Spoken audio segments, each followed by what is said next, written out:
బులెటిన్లో quick news చూద్దాం. CM Revanth రెడ్డికి బీఆర్ఎస్ వర్కింగ్ ప్రెసిడెంట్ కేటీఆర్ లేఖ రాశారు. ముచ్చర్ల ఫార్మాసిటీ ప్రాజెక్టును కొనసాగిస్తున్నారా లేదా స్పష్టత ఇవ్వాలని కోరారు. ప్రాజెక్టును కొనసాగిస్తే మరింత విస్తరించేలా చర్యలుండాలన్నారు. ఒకవేళ ప్రాజెక్టును రద్దు చేస్తే మాత్రం భూములు ఇచ్చిన రైతులకు తిరిగి భూములు అప్పగించాలన్నారు.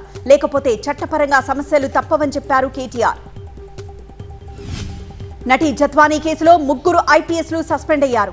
ఇంటెలిజెన్స్ మాజీ చీఫ్ పిఎస్ఆర్ ఆంజనేయులతో పాటు విశాల్ గున్ని, కాంతి రాణాపై సస్పెన్షన్ వేటు వేసింది ఏపీ ప్రభుత్వం. ముంబై నటి జత్వానీ కేసులో ఐపీఎస్ అధికారులపైనే తీవ్రస్థాయి ఆరోపణలు రావడంతో డీజీపీ ద్వారకా తిరుమలరావు విచారణకు ఆదేశించారు. కేసు నమోదు, దర్యాప్తులో అనేక లొసుగులున్నట్లు గుర్తించి డీజీపీకి నివేదిక ఇచ్చారు విజయవాడ సిపి. గుంటూరు ఎర్రబాలెంలో పర్యటించారు మంత్రి నారాయణ. గతంలో ల్యాండ్ పూలింగ్ లో భూమి ఇవ్వని రైతులతో ఆయన సమావేశమయ్యారు. అమరావతిలో ల్యాండ్ పూలింగ్ కు స్వచ్ఛందంగా రైతులు ముందుకొస్తున్నారని చెప్పారు. ఇవాళ 10 మంది రైతులు ముందుకొచ్చారని, ఐఐటీ రిపోర్ట్ ఆధారంగా రాజధాని నిర్మాణ పనులు చేస్తామన్నారు నారాయణ. విశాఖ సముద్ర తీరంలో ఫిషింగ్ బోట్ లో అగ్ని ప్రమాదం జరిగింది. విశాఖ ఫిషింగ్ హార్బర్ నుంచి చేపల వేటకు వెళ్లిన బోటు నడి సముద్రంలో తగలబడిపోయింది. ప్రమాద సమయంలో బోటులో 8 మంది సిబ్బంది ఉన్నారు.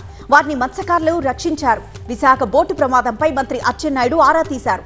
మత్స్యకారుల పరిస్థితి అడిగి తెలుసుకున్నారు. మత్స్యకారులంతా సురక్షితంగా ఉన్నారని మంత్రికి వివరించారు అధికారులు.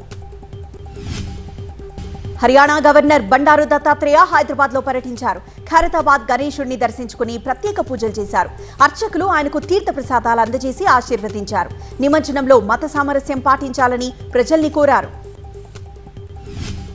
బెంగళూరులో కర్ణాటక సీఎం సిద్ధరామయ్య పాల్గొన్న సమావేశంలో తీవ్ర అలజడి రేగింది.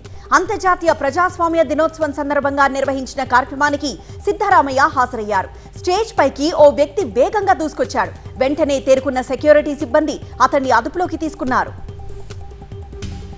హైదరాబాద్ మాదాపూర్ మై హోమ్ భుజాలో లడ్డూ వేలం రికార్డు ధర పలికింది. హోరాహోరీగా సాగిన లడ్డూ వేలం పాటలో 29 లక్షలకు పలికింది గణనాథుని లడ్డు. ఖమ్మంకు చెందిన కొండపల్లి గణేష్ 29 లక్షలు చెల్లించి గణేష్ లడ్డూని సొంతం చేసుకున్నారు. హైదరాబాద్ లో బాలాపూర్ తర్వాత అత్యంత ఖరీదైందిగా రికార్డు సృష్టించింది మై హోమ్ భుజాలోని లడ్డు.